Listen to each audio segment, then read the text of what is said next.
Të paktën 4 persona të moshës 30 deri në 35 vjeç ndodheshin në 2 makina, dyshohet të kanë marrë pjesë në ekzekutimin e 64 vjeçarit në Lezhë. Autorët dyshohet se lëviznin me një automjet tip Porsche Cayenne dhe kanë qelluar drejt Gjovalim Prendit, i cili mbeti viktimë e atentatit, përpara se të largoheshin me shpejtësi nga vendngjarja së bashku me mjetin tjetër që i shoqëronte.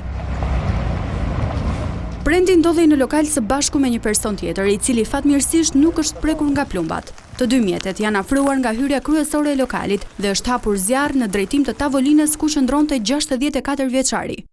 Gjovalim Prendi kishte hapur lokalin e tij që ndodhet pikërisht pranë kryqëzimit të urës së Milotit dhe segmentit të vjetër drejt Rubikut, pa e ditur se aty do të ndodhte atentati fatal. Policia ka nisur hetimet për identifikimin dhe kapjen e autorëve dhe deri më tani ka shoqëruar disa persona për t'i marrë në pyetje, por ende pa rënë në gjurmë të ekzekutorëve. Ndërkohë, paraditje në kësaj të premteje është gjetur mjeti i djegur i autorëve në afërsi të fshatit Furgjorm. Mjeti është gjetur rreth 300 metra larg autostradës pranë një kanali, ndërsa kanë qenë banorët ata që kanë lajmëruar policinë e Kurbinit. Gjovalim Prendi është babai i Rohan Brahimit, i njohur edhe si Sidorel Prendi, i cili u ekzekutua në një atentat mafioz në Athinë në 9 maj 2024 në sy të gruas dhe fëmijëve të tij. Brahimi ishte një personazh i njohur për autoritetet dhe dyshohet të ketë qenë i përfshirë në disa ngjarje kriminale në Shqipëri dhe Greqi.